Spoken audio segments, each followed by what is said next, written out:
नमस्कार दोस्तों, मैं रणवीर कुमार आप लोग को अपने YouTube channel Ranveer Kumar official में स्वागत करता हूं। दोस्तों, जैसा कि आप सबको पता है, आज का जो दिन है वो विश्व इतिहास के लिए बहुत बड़ा दिन है, क्योंकि दोस्तों आज ही के दिन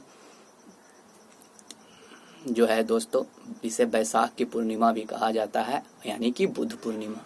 बुद्ध पूर्णिमा दोस्तों अपने आप में काफ़ी महत्वपूर्ण दिन है, क्योंकि दोस्तों इसी दिन महात्मा बुद्ध का जन्म भी हुआ था, उन्हें ज्ञान की प्राप्ति भी होती है और उनकी मृत्यु भी होती है, जिसे कि दोस्तों महानिवारण कहा जाता है। यानी कि दोस्तों एक ही दिन किसी भी इंसान की जन्म, ज्ञान की प्राप्ति और मृत्यु हो, ये विश्व इतिहास में पहली बार ऐसा हुआ था। इसलिए दोस्तों इस दिन का जो वैल्यू है, इस दिन का जो इतिहास में महत्व है वो काफ़ी ज़्यादा है। तो चलिए दोस्तों आज हम बात करेंगे बुद्ध के बारे में। जी हाँ दोस्तों, आज हम बुद्ध के बारे में संक्षेप में जानेंगे, ठीक है दोस्तों। जैसा कि आपको पता ही होगा कि गौतम बुद्ध का जो जन्म है वो नेपाल के तराई प्रदेश के लुम्बिनी नामक स्थान पे हुआ था। इनके माता का नाम महामाया और इनके पिता का नाम सुधोधन था। जब इनका जन्म हुआ था तो जन्म के महज 7 दिन बाद ही इनकी माँ की मृत्यु हो जाती है। और जब इनकी माँ की मृत्यु होती है तो इनके लालन पालन की सारी जो जिम्मेवारी होती है इनकी माँ की सगी बहन प्रजापति गौतमी संभालती है। यानी कि इनका जो लालन पालन होता है वो प्रजापति गौतमी करती है। तो आपको पता ही होगा दोस्तों कि इनके बचपन का नाम सिद्धार्थ था। गौतम बुद्ध के बचपन का जो नाम था दोस्तों वो सिद्धार्थ था। सिद्धार्थ का मतलब होता है दोस्तों कि जिसका जन्म ही हुआ हो सिद्धि धारण करने के लिए, सिद्धि अर्जन करने के लिए, उसे ही दोस्तों सिद्धार्थ कहते हैं।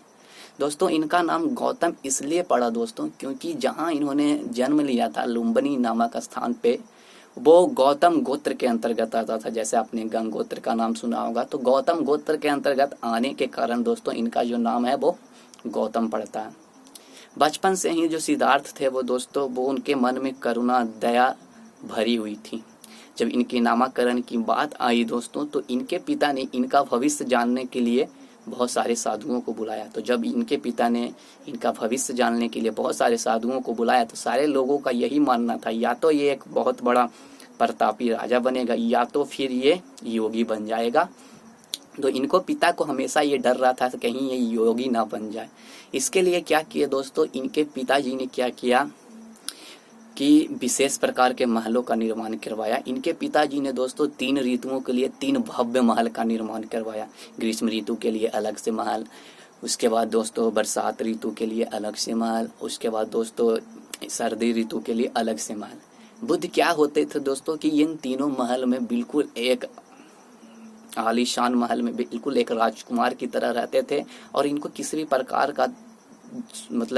प्रकार का तकलीफ ना हो, इसके लिए महाराज सुधोधन ने, जो कि शाक्य वंश के थे, उन्होंने काफ़ी अच्छा प्रबंध किया था। दोस्तों ये जिस भी दासी से एक बार सेवा करवा लेते थे उससे ये दोबारा नहीं सेवा करवाते थे, और जिस कमरे में ये एक बार रह लेते थे वो बाद में फिर उस कमरे में वो नहीं जाते थे, क्योंकि इनके लिए इनके पिता ने काफ़ी अच्छा प्रबंध किया था ताकि ये वैरागी ना बने। लेकिन दोस्तों ये जो थे सिद्धार्थ जो थे, बचपन से ही दोस्तों इनके मन में काफ़ी करुणा थी, काफ़ी दया था। ये क्या करते थे, जब घोड़े के साथ ये दौड़ते थे तो घोड़ा जब हाँफने लगता था तो ये रुक जाते थे और क्या करते थे, घोड़े को सहलाने लगते थे और खुद हार जाते थे, क्योंकि दोस्तों इन्हें कभी भी दूसरों को हराकर जीतना नहीं आता था। इन्हें ऐसा लगता था कि अगर दूसरों को हराकर हम जीतते हैं तो उन्हें दुख पहुंचता है। यही कारण था दोस्तों कि ये जब भी घोड़े के साथ दौड़ते थे तो ये खुद हार जाते थे। और इन्होंने दोस्तों इनकी जो बचपन बीता दोस्तों वो काफ़ी आराम से बीता। एक बार हुआ ये था दोस्तों कि इनके एक भाई, चचेरे भाई देवदत्त ने एक हंस को मार गिराया था और ये हंस सिद्धार्थ के आगे आकर गिर पड़ा था। सिद्धार्थ ने उसकी मरहम पट्टी की और उस हंस को बचाया। जब इनका भाई देवदत्त आकर इनसे हंस मांगने लगा तो सिद्धार्थ बोले कि यह हंस मेरा है। इस पे ये बात बिगड़ जाती है और ये बात राजा के सामने पहुंचती है। जब राजा के सामने ये बात पहुंचती है तो राजा दोनों की बातें सुनते हैं। उसके बाद ये फैसला किया जाता है कि हंस किसका है। तो हंस किसका है, तो हंस स्वयं सिद्धार्थ की ओर चला जाता है। इससे ये बात स्पष्ट होती है दोस्तों कि मारने वाले से बड़ा हमेशा बचाने वाला होता है। ऐसे ही बहुत सारी क्रियाएं चलती रही दोस्तों। आगे जाकर क्या होता है दोस्तों, होता ये है दोस्तों कि इनके पिता को हमेशा ये भय बना रहता था कि कहीं जो मेरा पुत्र है सिद्धार्थ जो है वो ऐसा ना हो कि वो बैरागी हो जाए। यानी तो इन्होंने क्या किया दोस्तों कि अपने पुत्र की जो शादी होती है महज बहुत छोटी ही अवस्था 16 वर्ष की अवस्था में दोस्तों एक बहुत ही सुंदर राजकुमारी यशोधरा से कर दी। यानी कि जो सिद्धार्थ का जो विवाह था दोस्तों महज 16 वर्ष की अवस्था में यशोधरा के साथ हो जाता है। इसके बाद क्या होता है दोस्तों कि इनका जीवन चलता रहता है और इसी जीवन यात्रा के दौरान क्या होता है दोस्तों कि यशोधरा और सिद्धार्थ के से एक पुत्र की प्राप्ति होती है दोस्तों, जिसका नाम राहुल रहता है। राहुल का मतलब ही होता है दोस्तों एक और प्यार का बंधन का उत्पन्न होना, एक और बंधन का उत्पन्न होना। तो ऐसे ही इनकी लाइफ चलती रहती है दोस्तों।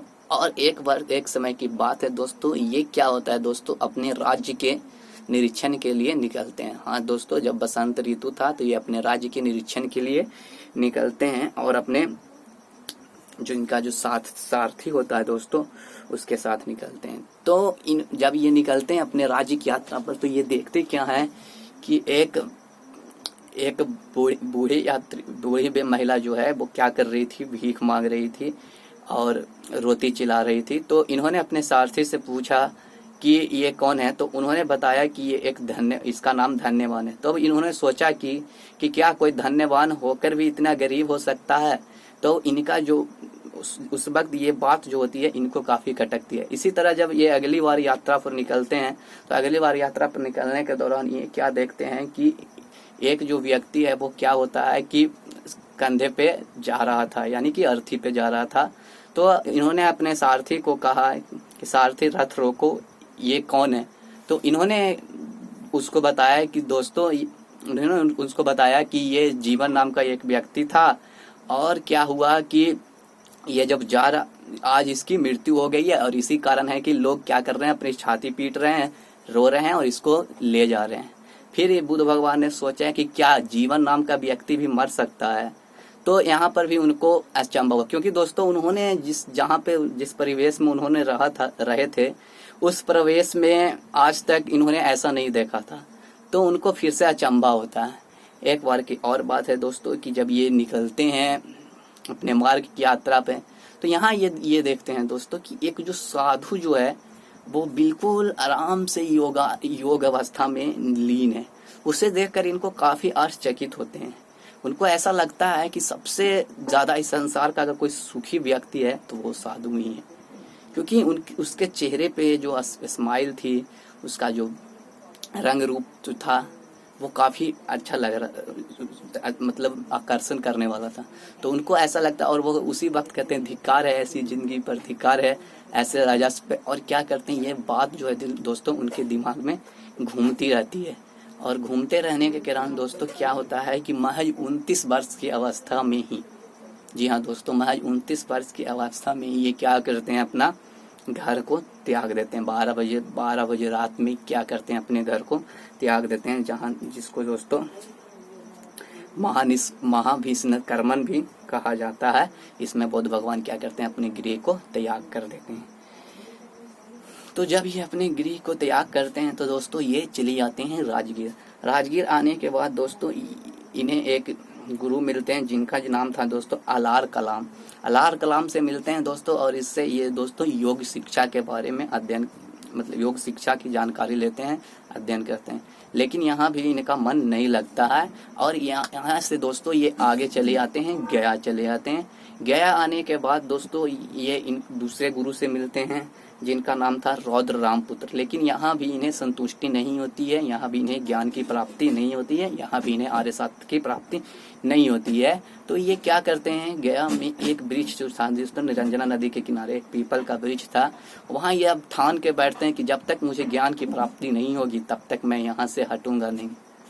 प्रारंभ में तो दोस्तों ये साधना करते वक्त चावल और तिल खाया करते थे, लेकिन जब इनको लगा कि ऐसे में मेरी साधना पूर्ण नहीं होगी, मुझे ज्ञान की प्राप्ति नहीं होगी, तब इन्होंने कठोर साधना करने की कोशिश की और लगातार बिना खाए पिए 6 साल तक साधना की। इसी दौरान दोस्तों वहाँ से कुछ स्त्रियां गुजर रही थी।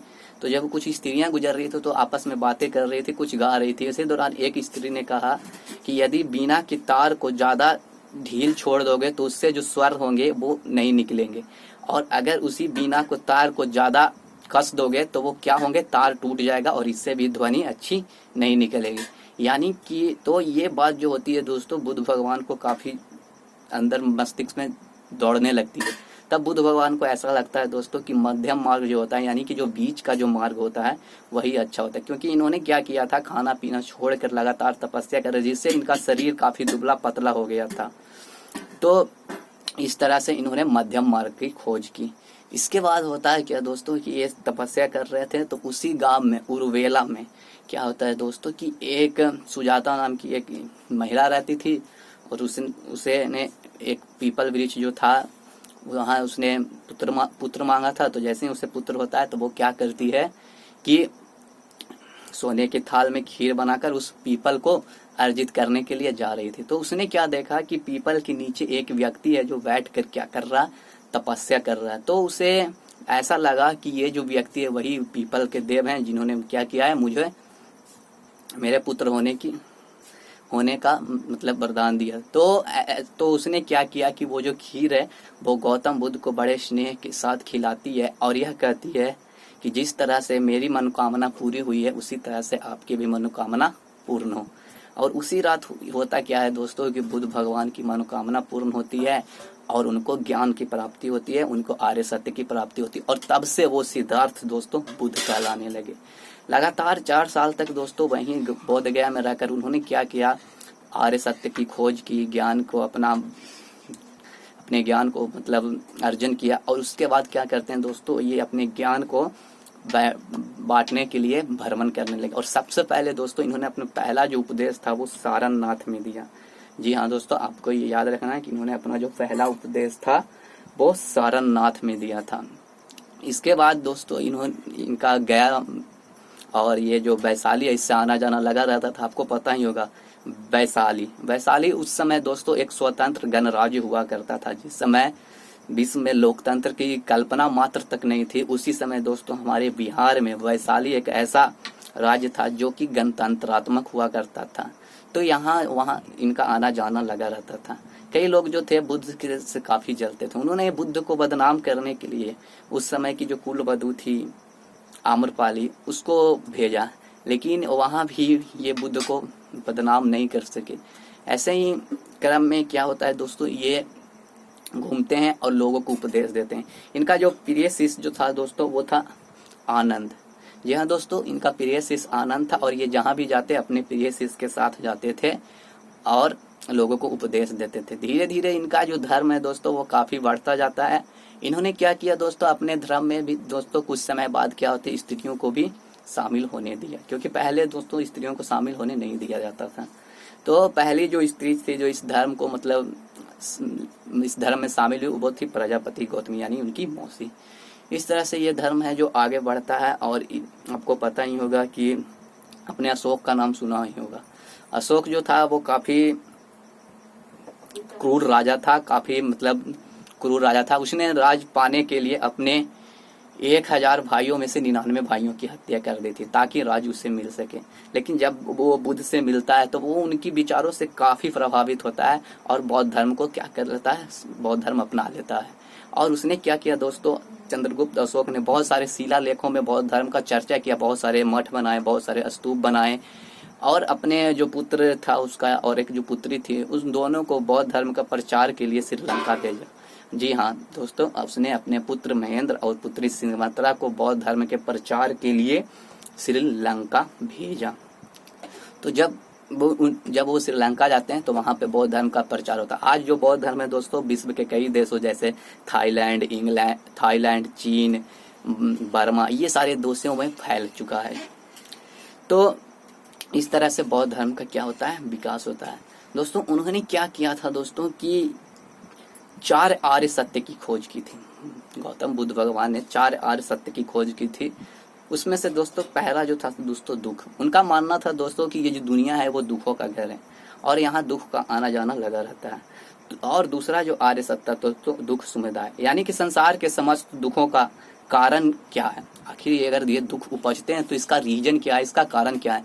तो इसके लिए दोस्तों इनका जो रीजन था वो ये दोस्तों इच्छा, तृष्णा या लालसा। जी हाँ दोस्तों, दुख उत्पन्न होने के सबसे 3 प्रमुख कारणों में से इच्छा जो है, यानी कि आप अगर अपनी इच्छाओं को ज़्यादा करेंगे तो आपको ज़्यादा दुख होगा। अगर मान लिया जाए आप अभी जॉब करते हो तो अभी जॉब करते हो तो अभी आपको खुशी है, लेकिन जिस दिन जॉब छूटेगी आपको तकलीफ होगा। तो यानी कि इच्छा हो गया। उसके बाद तृष्णा। तृष्णा कहने का अभिप्राय ये है दोस्तों कि किसी को देख कर जलना। और उसके बाद लालसा। लालसा कहने का मतलब है कि अपनी इच्छाओं को बहुत ज़्यादा बढ़ा देना कि मुझे ये चीज़ चाहिए, मुझे ये चीज़ चाहिए। ठीक है। इसके बाद तो दोस्तों ये तो हो गया कि आखिर दुख उत्पन्न कैसे होते हैं। पहले तो दुनिया ये दुखों का घर है, दूसरा ये दुख उत्पन्न कैसे होते हैं, और तीसरा इन दुखों का उपाय क्या है, दुखों का निरोध क्या है। इस इच्छाओं और तृष्णाओं को अपने बसीभूत कर ही आप क्या कर सकते हो, अपने जीवन में आगे बढ़ सकते हो। क्योंकि दोस्तों जब तक आप अपनी इच्छाओं पे अपना संयम नहीं रखोगे, अपना कायम नहीं रखोगे, बसीभूत का मतलब होता है दोस्तों कि वश में करना, अपनी इच्छाओं को अपने बस में करना। जब तक नहीं करोगे तब तक आप आगे नहीं बढ़ सकते। इसके बाद दोस्तों इन्होंने दुख को निवारण के लिए बहुत सारे मार्ग बताए, जिसमें से दोस्तों इन्होंने क्या किया दोस्तों, अष्टांगिक मार्ग दिया। जी हाँ दोस्तों, दुख निवारण के लिए इन्होंने क्या दिया, अष्टांगिक मार्ग बताए। अष्टांगिक मार्ग में जैसे हो गया दोस्तों सम्यक दृष्टि हो गया दोस्तों। इसमें यह होता है दोस्तों कि अपनी जो बात होती है, अपनी जो दृष्टि होती है, विवेक के साथ सत्य का साथ देना चाहिए। इसके बाद दोस्तों सम्यक संकल्प, सम्यक वाणी, सम्यक कर्म, सम्यक आजीव, सम्यक व्यायाम, सम्यक स्मृति। इस तरह से दोस्तों ये अष्टांगिक मार्ग था जिस पर चलकर आप अपनी जिंदगी को आगे बढ़ा सकते हैं। इसके बाद जो दोस्तों इनका जो धर्म है, बौद्ध धर्म, वो क्या होता है दोस्तों, आगे जाकर क्या होता है, 2 भागों में बढ़ जाता है दोस्तों। एक हीनयान कहलाता है दोस्तों, और दूसरा महायान कहलाता है। यानी कि इसमें क्या था दोस्तों, एक जो थे वो क्या थे, बुद्ध के विचारों के मानने वाले थे, और दूसरा जो थे दोस्तों बुद्ध को ही मानने वाले थे। तो इस तरह से ये जो धर्म है वो 2 भागों में बट जाता है। इसके बाद है दोस्तों क्या होती है, इनकी जो बातें होती हैं दोस्तों, वो एक ग्रंथ जो है दोस्तों उसमें लिखा जाता है, त्रिपिटक में लिखा जाता है, जिसमें था दोस्तों सूती पटक हो गया दोस्तों। जिसमें क्या हुआ दोस्तों कि बुद्ध के धार्मिक विचार, जो सूत पीटक था दोस्तों, उसमें बुद्ध के धार्मिक विचारों और वचनों को लिखा गया। उसके बाद दोस्तों विनय पीटक जो था दोस्तों, उसमें बौद्ध धर्म की नियम को लिखा गया। उसके बाद दोस्तों जो अभिधम पीटक था, अभिधम पीटक जो था दोस्तों, उसमें बौद्ध दर्शन के बारे में लिखा गया। जी हाँ, आपको याद रखना है, बौद्ध धर्म को दोस्तों एक ग्रंथ में लिखा जाया गया, जिसको त्रिपिटक नाम दिया गया। इस त्रिपिटक के दोस्तों 3 भाग आपको बताए, इन तीनों में बौद्ध धर्म के बारे में चर्चा की गई है। इन्होंने दोस्तों, इनका एक जो वाक्य है वो काफी चर्चित है दोस्तों, अपो दीपक भव, अर्थात अपना दीपक स्वयं बनो, अपना प्रकाश स्वयं बनो। अगर आप चारों तरफ अंधेरे से घिर जाए तो फिर भी आपके अंदर एक दीपक होना चाहिए, क्योंकि यही दीपक क्या करेगी, आपको उजाले की तरफ ले जाएगी। तो इनका जो एक वाक्य है दोस्तों, अपो दीपक भव, यानी कि अपना दीपक स्वयं बनो, ये काफी चर्चित हुआ। इसके बाद दोस्तों इन्होंने बौद्ध धर्म के 3 रत्न माने जाते हैं दोस्तों।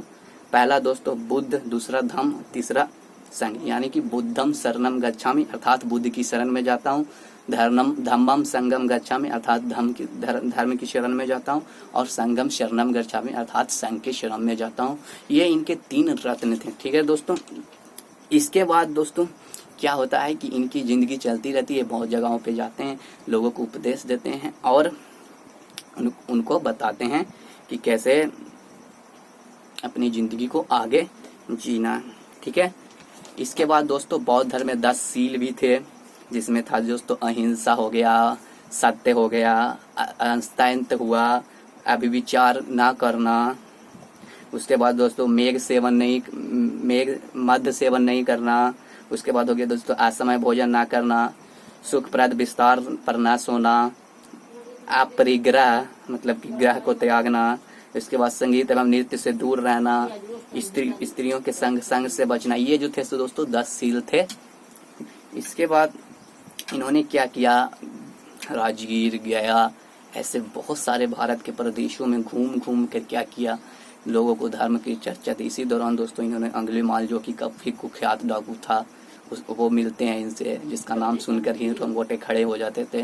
वो भी जब बुद्ध से मिलता है तो काफी प्रभावित होता है और एक डाकू की जिंदगी से एक अच्छा इंसान बन जाता है, क्योंकि ये उसको एक ही बात कहते हैं कि मुझे एक टहनी की जरूरत है, तुम तोड़ कर ला कर दो।